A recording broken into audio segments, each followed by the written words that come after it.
Incoming subspace signal.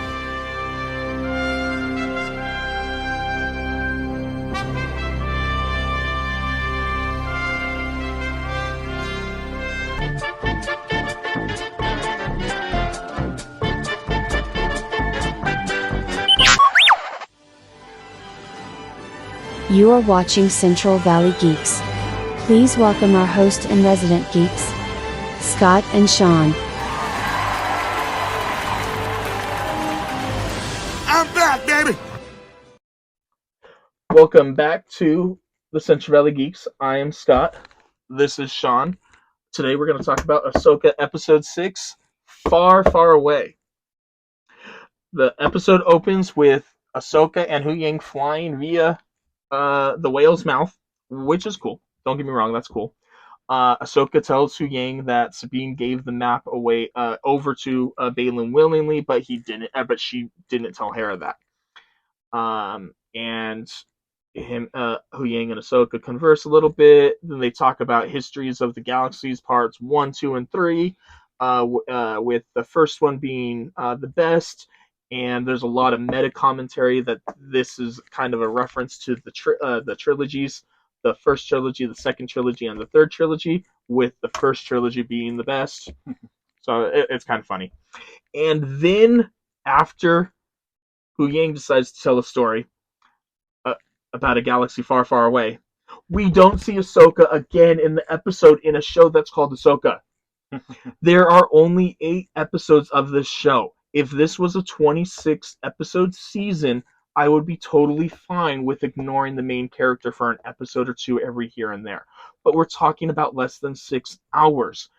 I want Ahsoka in the Ahsoka show. But that's my complaint. We see the IS Scion arrive at Peridia, and as it comes down to, I'm going to call it the temple. I don't remember what they called it. For simplicity's sake, I'm going to call it the temple. The Eye of Scion comes down to the temple. The Night Sisters are there waiting for them when Shin, Morgan, Baylan, and Sabine exit the ship. The Night Sisters instantly say that they smell Jedi, and then they imprison Sabine. One thing that's weird here is that they imprison Sabine. I don't know if it's this episode or a different episode, but we do later find out that they didn't know that Baylan was also a Jedi, or that he was formerly a Jedi. Yeah, but he's seeped in fucking dark side energy now, so it doesn't matter. But he could still have been that part of that projection of smell. But anyways, when she's taken to jail, I was half expecting Ezra to be in prison also, and I was thinking that maybe he had been driven mad. Do you remember? You've seen History of the World Part 1, right? Yeah, long ass time ago.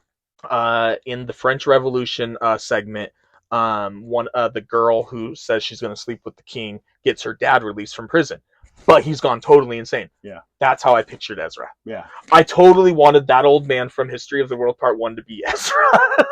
But anyways, it wasn't. She's in there all by herself. So whatever. Yeah. I do want to say that there's the 3 main witches. There's 3 witches. The main witch, don't remember her name. Should have wrote it in my notes, but I didn't. They are inconsequential, it seems, anyway. So. I don't know. But more importantly, the main sister is Claudia Black, who is best known for another Star franchise. She played Vala in the final seasons of SG-1, and she was also in the movies for Stargate. However, most most well known from is probably what he's going to say right now. Farscape, which she was in 88 episodes of, and she was only in 29 episodes of SG-1. Second most well known. She's a huge voice actress. She's actually in Destiny and stuff like that. She does do a lot of voice work, but I'm trying to where people would see her face, although you really can't see her face much. But you can recognize her voice in Destiny immediately. I love it. It's immediately, you run up and talk to the vendor that she does one of the voices for, and it's just, oh, that's Claudia Black. It's just no, it's great.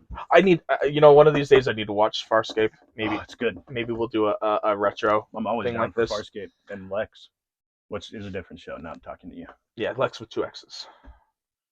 Um, Thrawn arrives, coming down with his big ship. Apparently, his ship is named the Chimera, um, just because he brought it up in the last video. Yeah. For us, that was only like 5 minutes ago. For you, that could have been like a week and a half ago, because I don't know when these videos are going Or on. an eternity. Or an eternity, because I'm really behind on video editing.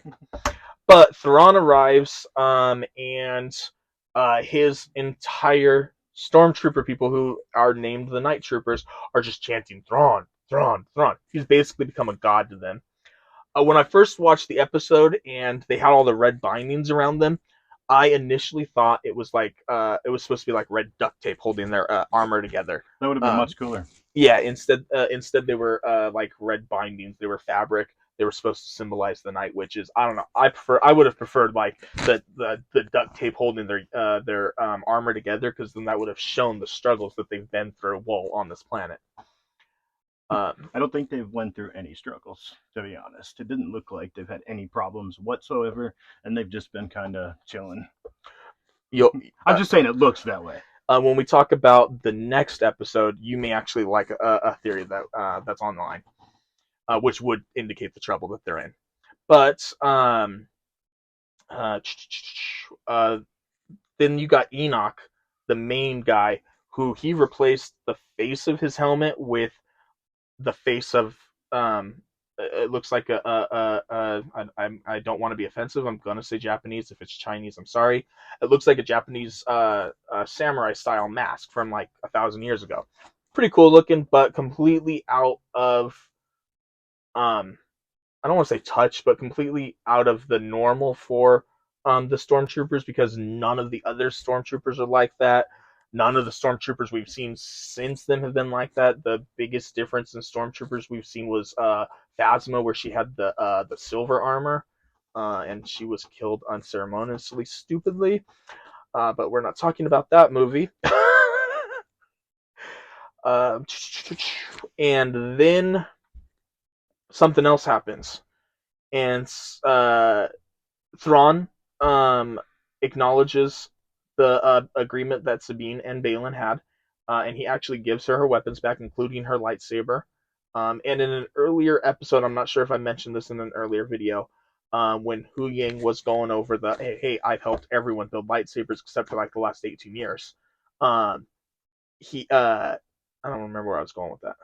He mentioned her lightsaber. He mentioned Ezra's, or Sabine mentioned Ezra's lightsaber, and Hu Ying's like, that's not Ezra's lightsaber. You made modifications to it. That's your lightsaber now. So he can. I like that he can just like look at something and go, oh no, that's shit. You changed that. Did you change the crystal? No, that's not his anymore. He's gonna make a new one. And shortly after Sabine leaves with her weapons, I do like that Enoch warns her that there's bandits that can kill that are out there that can kill her, and he expects her to die, and he tells her to die well, or die with honor, or something like that. And I actually went Klingon with that thought, and I'm like, yeah, that like today is a good day to die. I am a much bigger Star Trek fan than Star Wars fan, but I've been watching Star Trek much longer than Star Wars, so yes, I do make a lot of references back to Star Trek. I apologize. With that being said, can my executive producer hand me that one to work? Sure. Actually, no, I would like to go with the Laserdiscs, since we were talking about Claudia Black. Today's segment is brought to you by Laserdiscs, the 1990s state-of-the-art technology. Oh yeah, Laserdiscs, state-of-the-art technology. Richard Dean Anderson, please hit me up. Autograph this. Please, Amanda, Michael. I am totally blanking on Tilk's name. Oh my god, why am I blanking on Tilk's name? Christopher Judge. There you go. Anyone, please. I would love an autograph. But Stargate SG-1 pilot episode. The Rock. You got Sean Connery and Nicolas Cage and Ed Harris and ballistic missiles with balls with green balls in them. How can you hate it? Yeah, that's one of the best movies too. Face Off. It's a great movie. We were talking about Laserdisc earlier. It opens up. You've got side A, side B. then during this movie, you have to get up 4 times because there's a side God. C and a side D. Why are you doing that? What? You're touching the sides. Like, stop. Why? I don't know. It's annoying. Like, there's other ways to pull that out. Learn how to pull out better. That's why I only have 2 kids. Learn how to pull out better. You only have 2 kids because you got something fixed. Yep. Eraser. I don't know 100% sure, but I do actually believe I read somewhere that this may have been one of the last Laserdiscs created. Oh. And if you are a fan of Laserdiscs or big shiny Thank you. discs that you can put your finger through like this, Frisbee. you can go to the 1990s and get yourself one. Or you can do what I did and go to a used store. You know how if you put a CD in a microwave, it does that really cool fucking sculpture thing? What'll happen to a Laserdisc? I don't know if there's a microwave big enough to put mine that will in. fit it. We can't use mine, but mine will fit it. Well, I want to see what's going to happen, but I don't want you to break my microwave. And Well, then we have the warranty. and then we're There's gonna a white truck again. then we're gonna show Broken Arrow because for some reason nobody but me remembers this movie. The It's movie's phenomenal. amazing. Okay, Shawn and I are the only 2 people that remember this movie. It is amazing. You got John Travolta, Christian Slater, Howie Long, and I don't know why Samantha Mathis fell off the face of the planet, but Samantha Mathis was in this too, and it was an amazing movie. Is it a Miramax? That's Fox. Fox? Oh, I don't know. But yes, Laserdiscs are awesome. No, I haven't watched one in years. I just collect them. I do have a Laserdisc player. Again, though. Huh? I'm gonna watch Broken Arrow again. I need to get a new screen, one of those inflatable screens. We can hook your Laserdisc player up to my projector. Or we could hook your projector up to Plex and Yeah, but the whole point is you have the damn Laserdiscs. I don't want to get up 4 times to change the disc. My back hurts. That's true. That's why I have kids. The reason that we sit during our videos rather than stand like other people is, unfortunately, Shawn has broken feet. I'm not going to go into his personal medical issues unless he wants to. And I, a little over a year ago, had a 3 lumbar fusion, and it hurts to stand up. Honestly, it hurts to sit too, but it hurts less to sit than stand. So you get me sitting. If you're interested in seeing me in less pain, then I'll lay down on the ground, and you can then we can film me doing that. Shawn and I will just be laying on the ground looking up. If you're interested in seeing us in less pain, just tune in to April 20th. 420.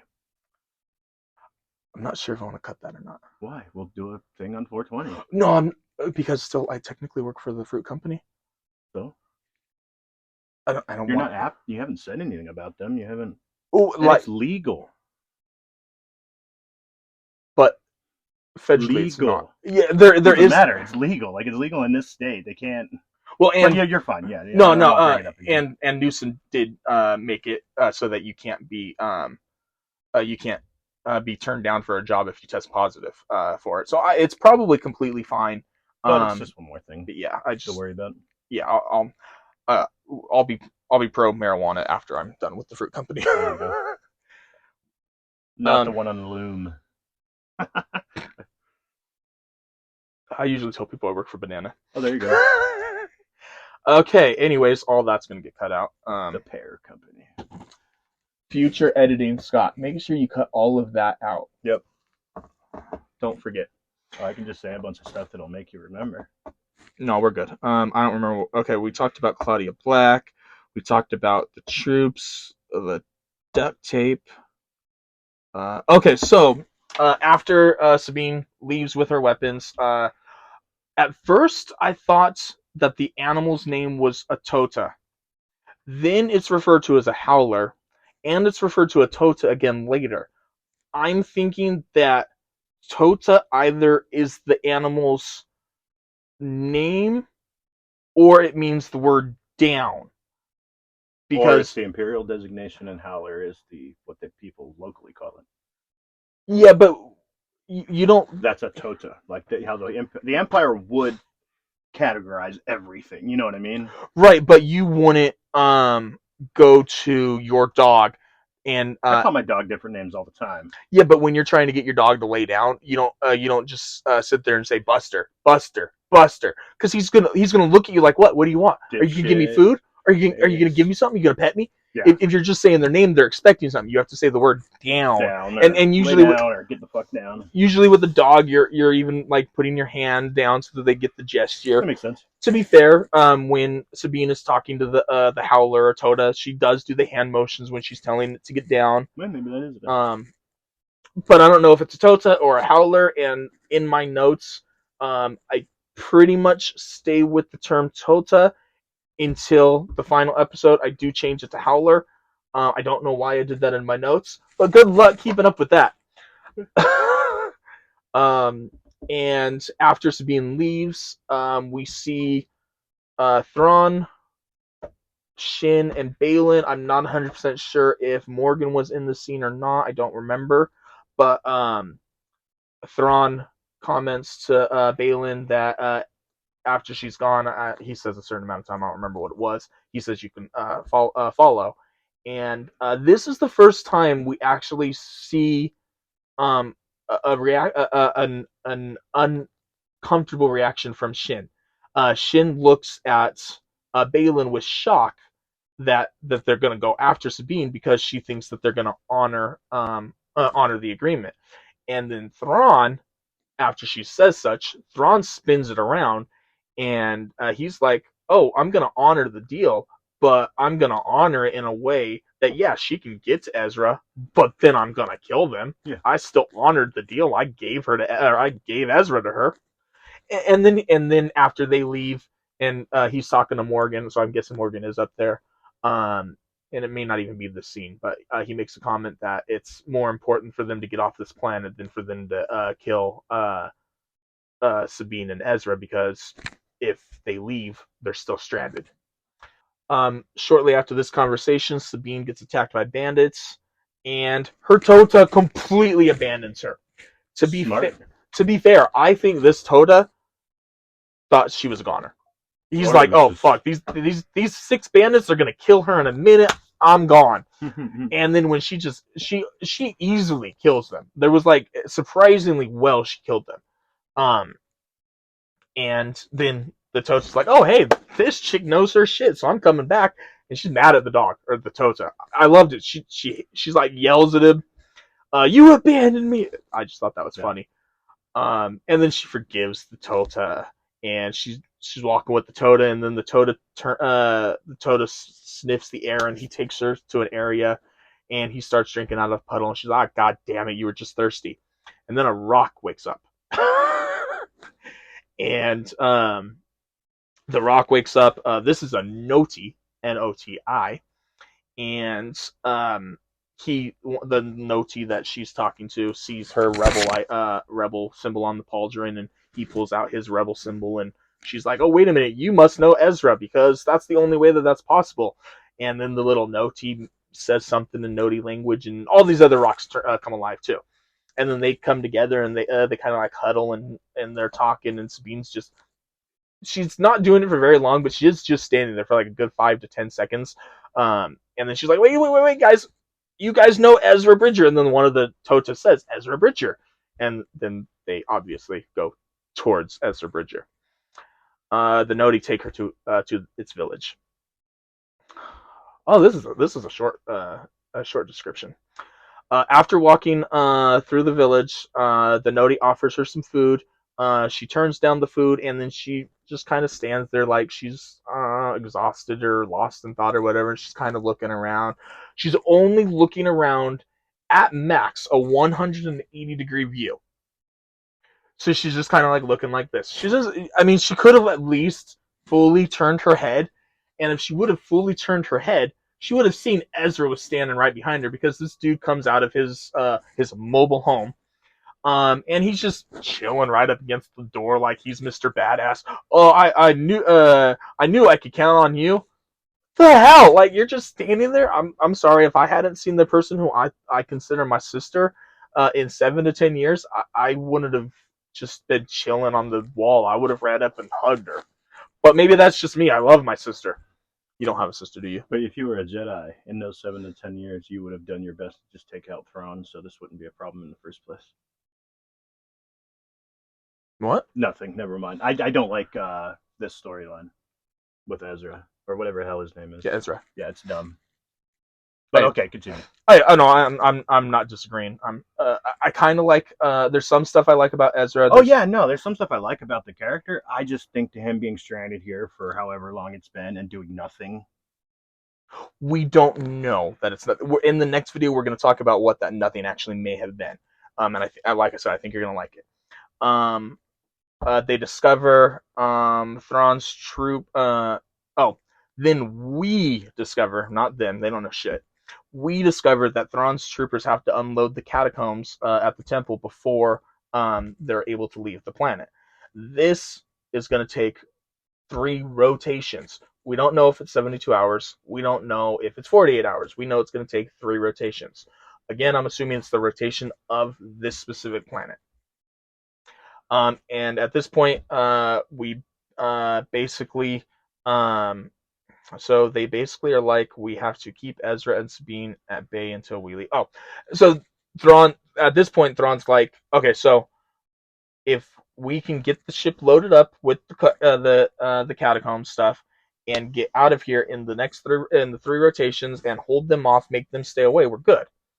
And then very shortly after that, we find out from the Night Sisters that they sense another ship coming towards them. I don't know if they say they sense another Jedi, but they say they sense another person coming.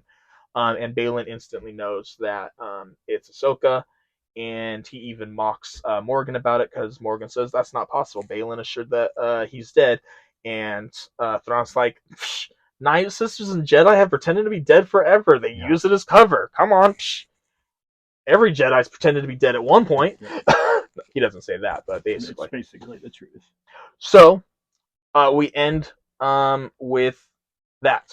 We end with Sabine finding Ezra and Baylan knowing that Ahsoka is going to come. And this was an okay episode. I would have liked, like I said earlier, I would have liked to have seen Ahsoka in the Ahsoka show. Any thoughts on episode 6? Other than them just finding him with crab people, it was kind of boring. Like, that whole thing was like you just said, anticlimactic. I'll talk about the crab people in another episode. Okay. Well, there's a lot in the next episode with the crab people. So, that is our episode 6 rundown. And I didn't say it in my last video, but I will here. Make sure you live long and prosper. And thank you for watching. Like and subscribe down below.